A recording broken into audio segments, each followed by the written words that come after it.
Right. Unless they have something special, different than the rest, right? Could have been a major change in the area or something like that too. So I won't rule it out completely, but it's a 1% chance that you are that house, Right. that experienced that, right? So Right.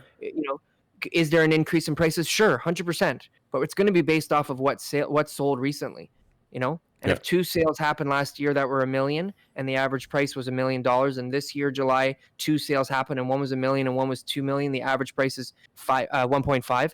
Does that mean that those houses worth $1 million last year are worth $1,500,000 this year? No, absolutely not. It means absolutely nothing to the value of what those houses are. Right. What matters is what the last house price on your street or in your neighborhood was of a similar home. What other properties are available in your neighborhood at the time that the buyer's coming in. This is the thing about what people don't understand is they think market value is some like hard scientific data that I'm just going to go and get it from a website and there you go. Like, you have no idea what a buyer is going to pay for your house. How many properties did they see that week? Right. How many multiple offers did they lose? How perfect is that kitchen for the woman that's looking, or the chef, the guy, whoever it is? Oh, I gotta have that. That kitchen was amazing. Or did you see that shower? We've been to a house. Get me that house. Yes. Are they moving next to their next? I'm sick of this shit. We can afford it. Stop being such an asshole. Stop trying to save $100,000. Just buy the house. Emotions. There you go. Well, and like supply constraints, serious supply constraints. I mean, I'm so shocked that you said that you had a bidding war, or set up a bidding war, or somebody, your partner did, and that there was no offers. That's crazy right now, because every other thing, other than one article I found, everything's talking about multiple offers. Prices are crazy. The market is on fire. Like everything. For sure. Everything. I mean, every other story I've heard has been multiple offers. Okay, but you got to look at 11,000 sales in July, right? So let's say there's going to be 9 to 10 now in August, right? You got to look. They're not all going to be these great success stories. Sure. And that was also on a Saturday too, right? So we were seeing multiple offers on the weekends a week ago. Phase 3 that changed. The particular scenario that house was in, that was the best course of action for the seller. And like I said, that can change it between now and next week. I mean, who knows? Maybe today it's going to be sold for much more. But either way, there's so many factors that come into market value. And it's funny when, anybody tries to tell me what the value of the house is. I've been through it enough to understand that I really don't know what the value of the house is. I've done this enough times to be able to tell you that only the buyer with the check in their hand walking in their door saying they're going to take the house is the person who knows the value of your house. When I bought my first house, I bought a house for $286,000. It's a single detached house in Thornhill Woods. Okay. This is 20 years ago. And we saw the market was like taking off, and we were young. We had no kids. We were like, if we can make X, we're going to sell. And nobody thought I knew what I was doing with my sale price. But I kept saying, I said to the realtor, I said to my wife, I said to my father, I was telling everybody, they were like, you're crazy. It doesn't make sense. But I said, we're pricing it as the cheapest single detached house in this whole area. Who cares how big it is in relation to everything else? If somebody wants to buy a single family house in Thornhill Woods, this is the cheapest house. And we sold it in a day for asking, because I'm like a realtor and I was able to like figure out what the house is actually worth. It didn't matter what the average price was in the area. It didn't matter what, everybody else thought. It mattered what the buyer was willing to do. That's it. Mm-hmm. You have to put if you put yourself in the mindset of what is the buyer willing to pay, right? What is the real market, not what do I want for my house? I think you have a way better chance of getting the real value, right? Because it's so localized. Anyways, what else do we got? So do you want to talk about that home price index a little bit more? Like what? Like what is it? Well, what's involved in it, or? Yeah, like just explain it a little, because I don't get it at all.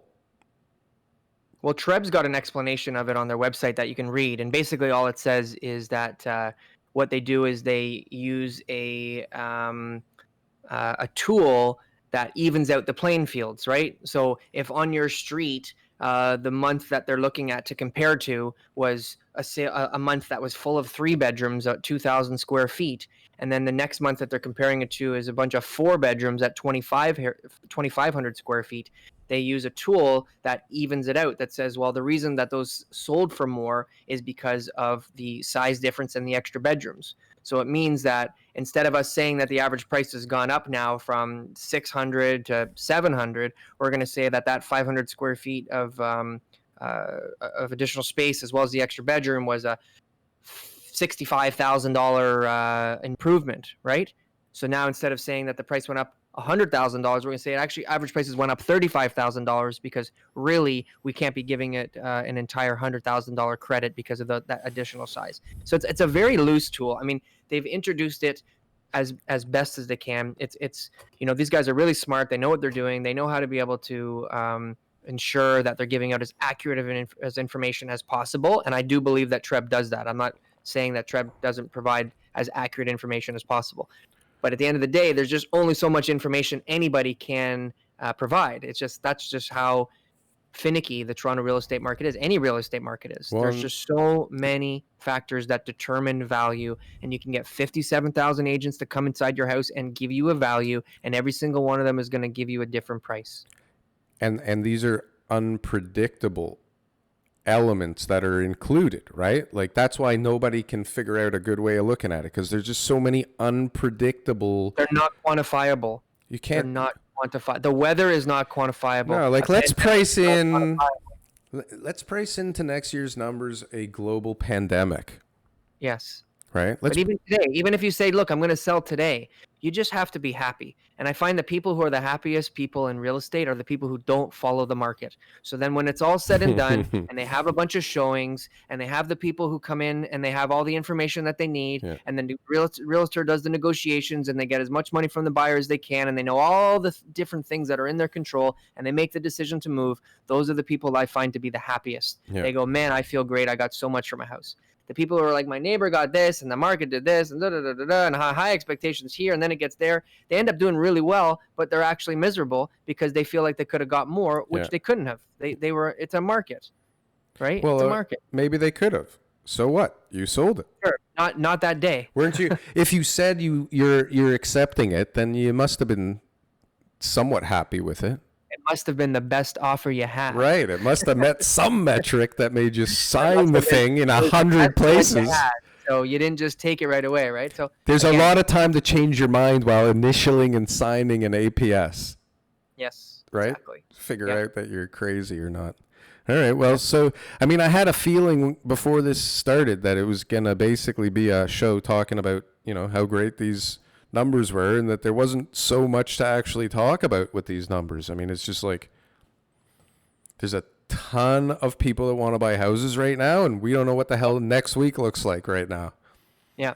And so the demand side of things, let's just go into sort of what we're going to look at for the next month of August here, so that in September we can see if we're right or wrong. If we're wrong, we'll just completely omit that part from the show. But if we're right, then we'll bring it up like we're superheroes, like we've got crystal balls here. Absolutely. Okay, make us look good on the internet. Demand, right now, interest rates are so damn low. You can get a mortgage for 1.65%, right, for 10 years. Yeah, I heard 1.85. I got a client closing in a couple of weeks. So 1.65. I think 1.65 you have to be insured. But anyways, the main thing is this: the demand, the buying power of a buyer right now, whether they were able to get into the market before or they were in the market and they were just looking at spending as much money as possible because of the stress test and all that kind of stuff, has increased. Depending on interest rates, from the time you were starting to look till today, it could be anywhere between 10 and 20%. Okay, depending, probably most likely closer to 10. So that means you got 10% more buying power. So that payment of $2,000 a month is the same, but I'm getting a home that's $50,000 more. Yeah. For example. Okay. Which you need. Right. Because you're not looking at the same house you were looking at a year ago. Well, let's just say you were, but you'll pay $50,000 more for it today.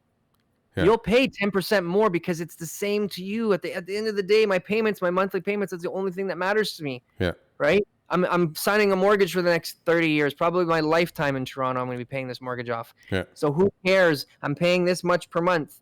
Whether you tell me I paid 6 or 7, whatever. It depends. Listen, I remember when I bought that, but it depends on where you are in the market and in your life. Like I remember when I bought that first house, 286, I was freaking out, and my father-in-law was like, "Trust me, buy the one that's 25,000 more. That gives you an extra 700 square feet back then." And I was like, "Are you crazy? I'm already freaking out about this mortgage for 230,000 or whatever it was, 200,000 back then." Right? So if you're a new home buyer, you're not stretching anymore. Like you're freaking out already that like you're talking probably at least $500,000, if not 750,000. I don't even know where anybody where do these kids get money saved up?